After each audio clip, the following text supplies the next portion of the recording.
gente, e aqui estamos mais uma vez para levar até você o programa Pense e Repense, um programa da Igreja do Evangelho Quadrangular, uma igreja para a sua família.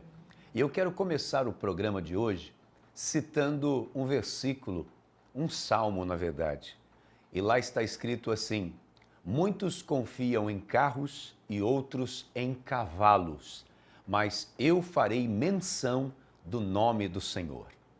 Quando Davi disse isso, na verdade a gente lê isso e pode achar um pouco estranho, mas ele estava se referindo ao seguinte: naquela época, as pessoas, principalmente os reis, para confiar de que poderiam vencer uma batalha, eles queriam saber quantos cavalos eles tinham e quantos cavaleiros, quantos carros de guerra eles tinham.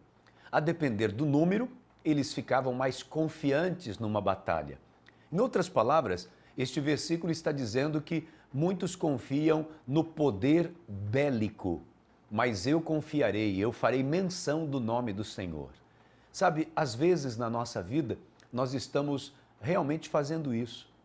Estamos cheios de confiança de que alguma coisa vai dar certo, não, na verdade, pelo poder de Deus na nossa vida. Tem gente dizendo, eu tenho muita fé, né? E eu tenho um sobrenome muito poderoso. Eu tenho muita fé, mas eu tenho uma boa reserva financeira. Eu tenho muita fé, mas eu tenho muitos amigos. Então, na verdade, essa pessoa não está confiando em Deus. Confiar no Senhor é quando você olha para a sua direita, para a sua esquerda, olha para cima, olha para baixo, olha para frente, olha para trás e você percebe que está sozinho. Não tem nada que possa lhe ajudar a sair daquela dificuldade. Mas ainda assim, você continua confiante, porque você está falando o nome do Senhor. É Ele que pode abrir portas que estão fechadas, é Ele que pode colocar uma porta aberta onde portas não existem, é Ele que pode fazer verdadeiramente o impossível acontecer. Portanto, cuidado. Veja se você não está aí todo confiante, todo cheio de prosa, por causa do seu nome, por causa do seu dinheiro, por causa do seu status, por causa dos amigos, porque tudo isso pode falhar, mas Deus não. Esse é fiel o tempo todo e todo o tempo. Nele, verdadeiramente, a gente pode confiar. Este é o seu programa Pense e Repense.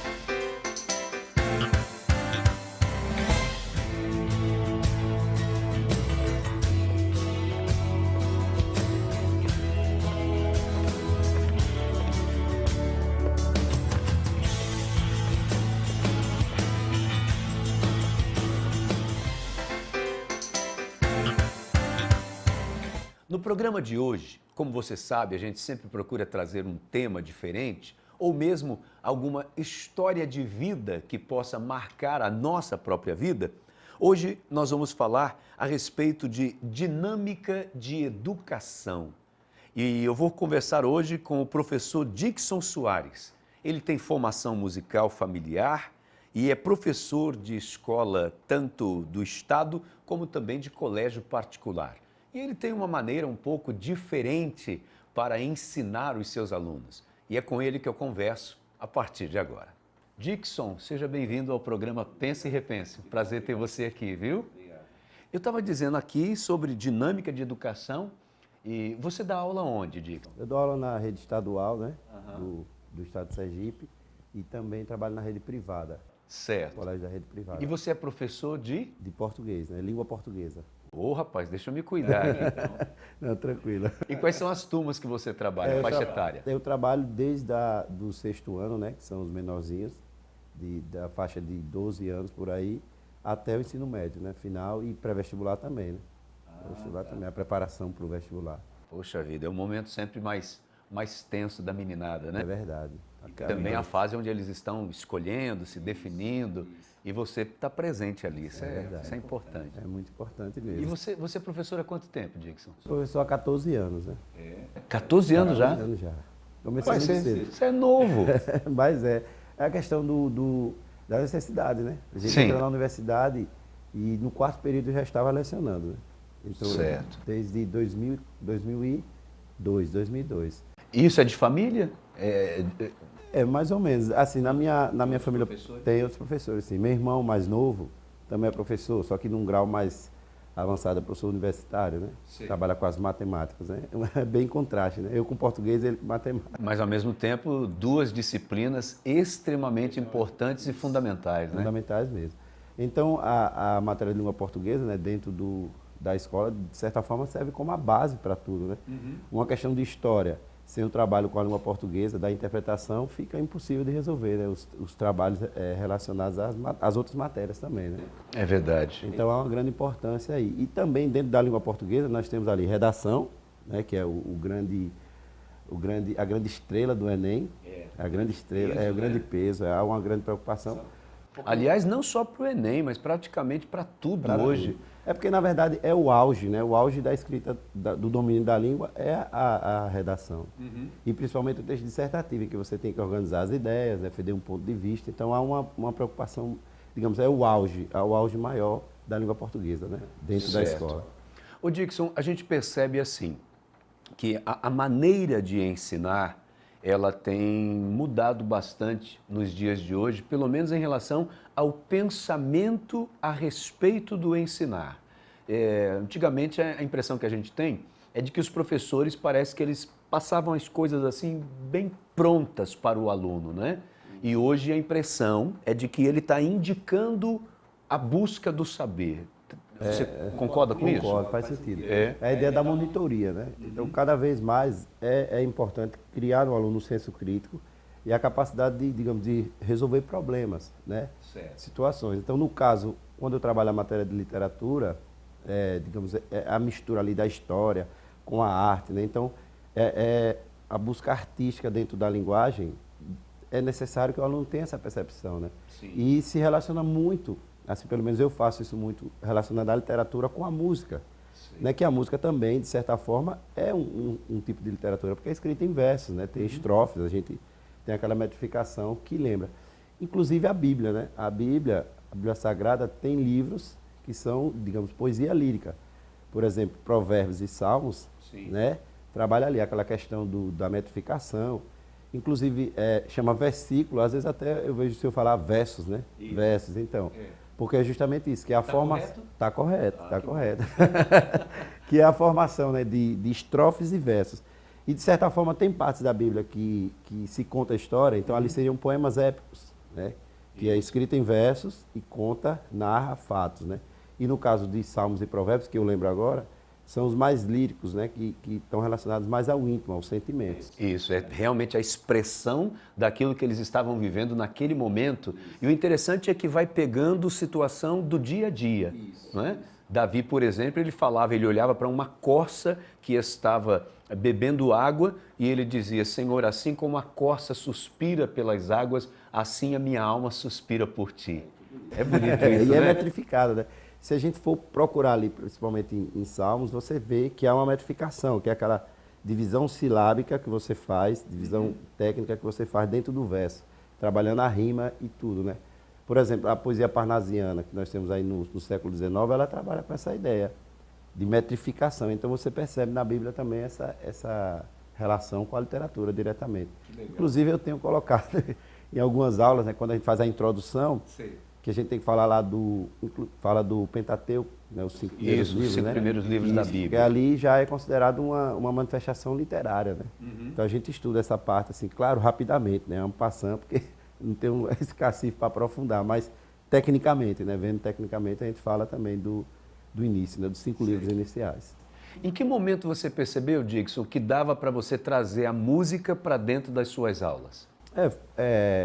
Quando eu vi a relação direta e a facilidade que se tem com a música, né? Que hoje é a arte mais assim, massificada, por assim dizer, que a literatura durante muito tempo fez esse papel. Então, com essa massificação, de certa forma, a minha grande angústia era fazer com que aquele aluno estudasse, digamos, uma escola do século XVII e achasse uma coisa interessante ali, né? Porque você vê muito uma certa repulsa para falar, não faz sentido na realidade e tal, né? Para que vai me servir para que vai me isso? servir, né? Eu até brinco, eu digo, vai servir para você tirar uma nota boa, então já faz parte da sua vida. Sim, é verdade. Então, Aí eu comecei a fazer relação da música, né, principalmente a música brasileira, com o escritor literário. Por exemplo, quando eu vou falar de arcadismo, então tem uns cantores de Minas Gerais, Sá Zé Rodrigues e Guarabira, né? Eles trabalham, eles chamam de rock rural, aí a literatura arcade já cuida dessa coisa do campo, então dá para relacionar. E aí você vai seguindo, principalmente a literatura romântica. A literatura romântica ela é totalmente ligada à ideia dos sentimentos, né? Da idealização do amor, da mulher, da natureza, e você encontra isso facilmente nas músicas românticas, né? De agora, eu trabalho com agora. E aí é interessante também a poesia barroca, que aí nós vamos ter uma parte ali que trabalha com a questão religiosa, é uma poesia sacra, né? O poeta Gregório de Matos, no fim da vida, depois de se arrepender dos pecados, né? Ele vai fazer uma poesia sacra mesmo, pedindo perdão dos pecados e pedindo a salvação, né? São vários poemas ele tratando dessa questão. Então, dá para relacionar muito bem com a música e isso facilita para o aluno. Né? Entendo. E aí, fica mais fácil a memorização, o entendimento, né? Que é o principal. Que é o principal. E aquilo tem que fazer sentido na vida dele, né? Eu penso sempre assim. E aí, na questão, é que eu introduzo a música diretamente na sala, na produção. Então, quando a gente trabalha todo o assunto, então o resumo a gente faz com a música, que a gente chama de revisão cantada. E aí o interessante vai naquele ponto que o senhor falou inicial, para envolver o aluno. Então a música é criada na hora, na sala, com a sugestão deles, né? A gente vai criando os versos e eles vão, bota isso, bota aquilo. E depois a gente canta milhões de vezes até. E é interessante que eles vão passando de série, eles estão no 3º ano, eles lembram da música lá do primeiro. Né? Então aquilo fica guardado. Então didaticamente também é espetacular. Né? Agora eu fico imaginando como que deve ser no dia da prova, né? A pessoa para ficar lembrando de tudo, uma cantoria na sala. Uma cantoria na sala, até brinco com eles, olha, cante aqui no pensamento, porque senão vai atrapalhar. Né? E realmente a música tem esse poder, né? A gente decora milhares de músicas, né? Sim. E tem esse poder. Então ele passa 3, 4, 5 anos, ele vai ficar velhinho e vai lembrar daquele momento. E também tem aquela questão do clímax, né, especial, de você participar, criar, que bacana, querem cantar, levantar, e aí dá tudo certo. A direção entende, né? Legal. E você tem feito isso há quanto tempo, mais ou menos? Esse trabalho já tem uns 6 anos por aí que eu faço, né? Tudo começou com a ideia. Um dia eu esqueci o violão no carro e fui para a escola. Aí, aquele calorão, aquela coisa ruim, né? Isso foi na escola do estado. E a gente preocupado, caramba, o que eu vou fazer? Aí eu fui lá, já sei, vou fazer uma coisa diferente. Fui lá, peguei o violão. Enquanto eu vinha caminhando para a sala, eu vim pensando, o que é que eu vou fazer com esse violão? Com o violão. Aí quando entrei na sala, eu pensei, caramba, e era até uma aula de português, né? Questão de gramática. Lá vou eu fazer musiquinha sobre adjetivo e tal. E eles acharam o máximo, eles gostaram, né? Falaram, deu certo. E aí eu fui, né, pensando mais tal, e implementando isso dentro das aulas. Que bacana. Exatamente. Agora, Dixon, na prática, estou vendo você com um instrumento aí. Que instrumento é esse? Isso aqui é o ukulele, que é o instrumento de corda, né, havaiano. Né, quem for ao Havaí, chega lá naquele hotel, não tem uns caras tocando aquele negócio. Esse é daqui, é o ukulele, que é a base dos instrumentos de 4 cordas. Inclusive o cavaquinho vem dele, né? E aí a gente podia dizer que esse aí é o pai do cavaquinho, então? É o pai. De todos os instrumentos de 4 cordas, que tem essa base de 4 cordas, vão vir daqui, desse ukulele. Inclusive que eu ando levo para a escola às vezes, que agora é mais prático, né? Ele é pequenininho, né? Tal, Aí eu levo, o povo fala, toca um cavaco aí. Todo mundo pensa que é um cavaco, mas não, é o ukulele, faz a justiça ao nome. Então dá um exemplo pra gente, como é que você faz na aula? Pronto. Vamos lá. Então aqui é um exemplo de uma música que trata de romantismo, que é a primeira fase romântica. A poesia buscava a louvação nacional, né, o nacionalismo, e como nós não tivemos a Idade Média e o romantismo tratava a Idade Média, o herói da Idade Média, então nós não tivemos. Então o que é que os poetas buscaram? Pegaram o índio e colocaram como nosso herói. Sim. Por isso você vai ter poemas louvando o índio como bravo, forte e tal. E o nacionalismo vai ser caracterizado por um poema bastante conhecido, inclusive acho que o senhor deve conhecer, que é o Canção de Exílio, que fala, minha terra tem palmeiras, onde canta sabiá, as aves que aqui gorjeiam, não gorjeiam como lá. É uma marca, né? Então, digamos, aí vou cantar só o refrãozinho, né? Nacionalismo, romanticamente, salve a lenda do herói. Nacionalismo, romanticamente, salve o índio, nosso herói. Aí uma visão já foi passada, já foi eles passada. já vão captando. Isso, e aí eles identificam, né, a característica do nacionalismo e do dianismo, e isso serve na hora da prova. Um refrãozinho fácil desse, né? Eu não esqueci até hoje, então eles não esquecem não também. Que legal. Ô Dixon, e como foi sua chegada na igreja? A gente passando para outra parte agora. Como é que você chegou na igreja? Uma bênção. Foi de certa forma, eu já sou de família evangélica, né? Minha família basicamente toda é da Assembleia de Deus, né? Da igreja tradicional. E você foi criado, Fui criado na no Assembleia de Evangelho, Deus, quando criança, estava sempre lá. Apresentado. Escola bíblica. Isso. Todos aqueles. Cantava na igreja, tinha a divisão lá das crianças, eu cantava também, né? Então isso foi acho que até os 16 anos. Aí dos 16 eu meio que consegui sair e fui pro mundão, né? E aí passei justamente 20 anos.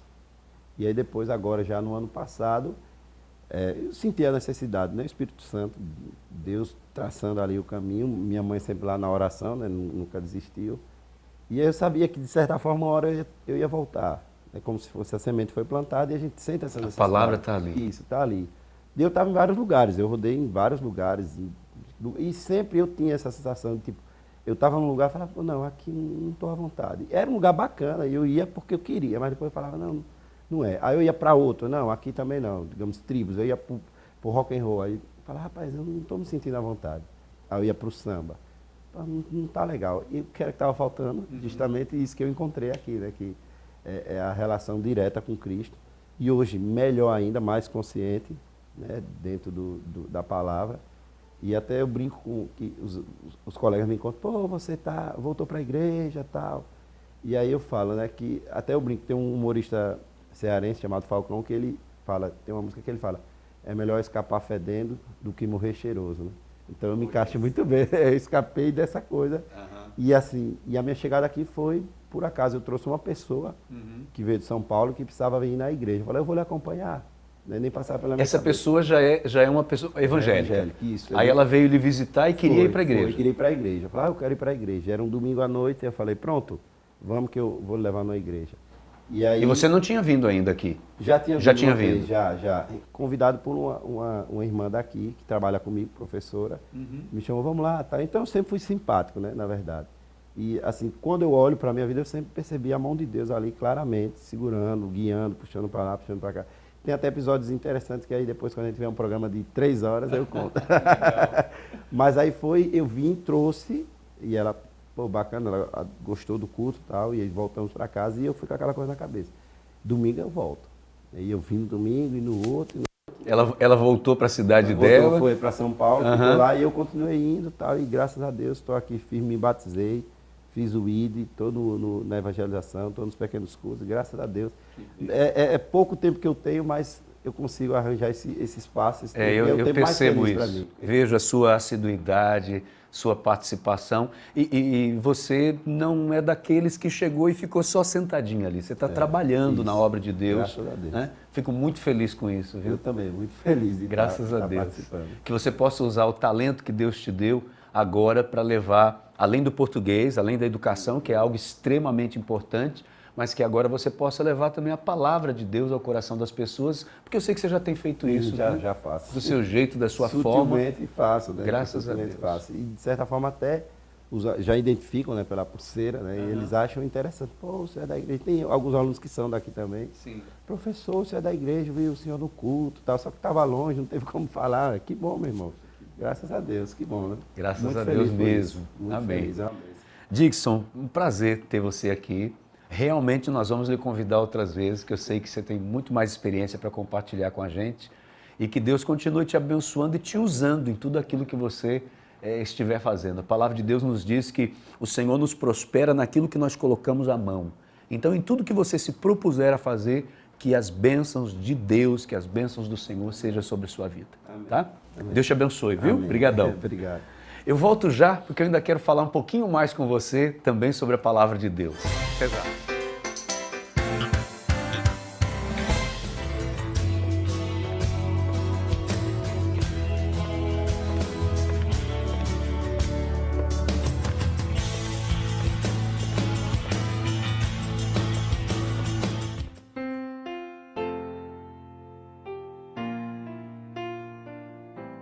Então, gente, depois dessa conversa tão legal com o Dixon, eu vejo nele assim, uma maneira diferente de dar aula, né?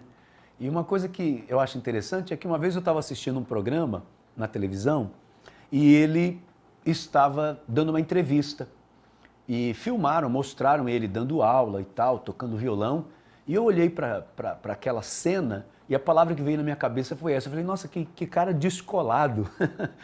E aí fiquei com aquilo na cabeça. Quando chega à noite, no culto, eu olho para um dos lados lá da igreja e vejo o Dixon. Falei, olha, rapaz, esse rapaz frequenta a minha igreja, que legal. E pouco tempo depois ele estava se batizando e está totalmente envolvido, comprometido com os trabalhos na igreja. Eu fico muito feliz. E uma coisa que me chama atenção nele é que ele faz algo de forma diferente, ele ensina de uma forma diferente, ou seja, ele se destaca naquilo que ele faz por fazer diferente. E isso me leva a lembrar desse texto aqui, ó. No Evangelho de Mateus, no capítulo 8, diz assim: quando ele desceu do monte, Jesus, grandes multidões o seguiram. Um leproso, aproximando-se, adorou-o de joelhos e disse: Senhor, se quiseres, podes purificar-me. Jesus estendeu a mão, tocou nele e disse: quero, seja purificado da lepra. Imediatamente, aquele homem foi purificado. Em seguida, Jesus lhe disse: olhe, não conte isso a ninguém, mas vá mostrar-se ao sacerdote e apresente a oferta que Moisés ordenou para que sirva de testemunho. Aí você pode pensar, ué, pastor, não entendi. Você disse que se lembrou do Dixon olhando para esse texto, o que tem a ver? Sabe, quando a Bíblia diz assim, ó, quando ele desceu do monte, grandes multidões o seguiram. Um leproso, aproximando-se, adorou-o de joelhos. É aqui que está o segredo dessa bênção na vida deste homem. Uma pessoa leprosa, ela não podia se misturar com a multidão. Ela era proibida disso. Uma pessoa leprosa, ela tinha que viver reclusa. Ela não podia se aproximar de ninguém porque o seu estado de lepra era considerado impuro. Tanto pelo medo de um contágio da doença, como também as pessoas atribuíam isso a uma questão espiritual, como se a pessoa estivesse impura também espiritualmente. E por isso ninguém chegava por perto dela. E este homem, veja o detalhe que a Bíblia nos diz que havia por perto de Jesus, junto de Jesus, uma grande multidão. Aliás, está no plural, diz grandes multidões. Mas este homem, ele consegue furar o cerco, ele consegue passar entre as pessoas, correndo o risco de ser reconhecido como leproso e ser apedrejado no meio de todos, e ele faz isso tudo e se apresenta para Jesus. Então eu costumo olhar para esta passagem e entender a importância da gente sair do meio da multidão e se destacar naquilo que a gente quer, naquilo que a gente está buscando. E aproveito para deixar essa palavra como algo para você pensar. Será que você está satisfeito e acomodado vivendo apenas no meio da multidão? Ou você, de fato, está disposto a se apresentar para a vida? Eu vejo pessoas que têm tido um comportamento, eu diria, que beira a infantilidade. São pessoas que ficam na dela, achando que os outros têm obrigação de saber quem ela é e como ela é e do que ela é capaz. Gente, isso não é possível. Se nós quisermos vencer na vida, sem arrogância, sem prepotência, mas devemos nos apresentar.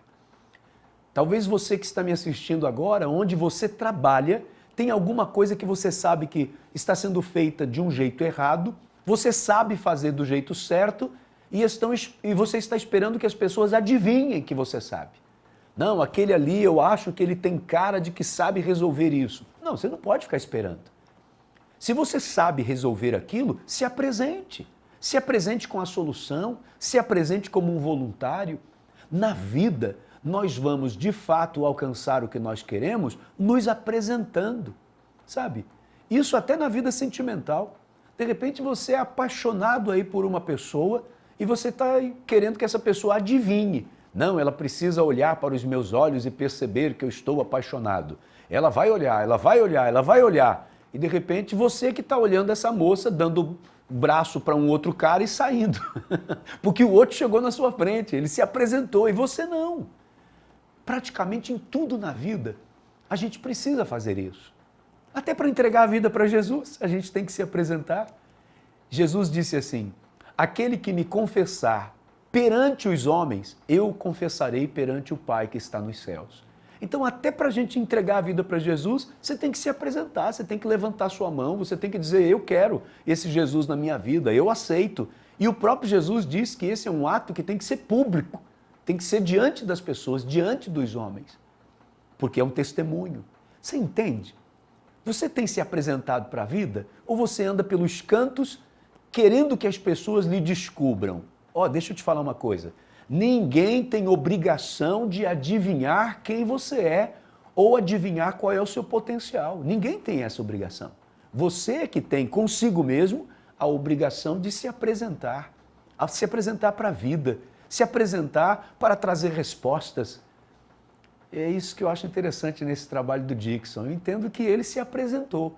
Peraí, eu tenho que dar aula, ao mesmo tempo eu sou músico, eu sei tocar, eu sei fazer música, eu vou usar isso. E ele se apresentou e está dando certo. É bacana isso na vida, né? Então, a palavra que eu deixo para você é essa: apresente-se para a vida.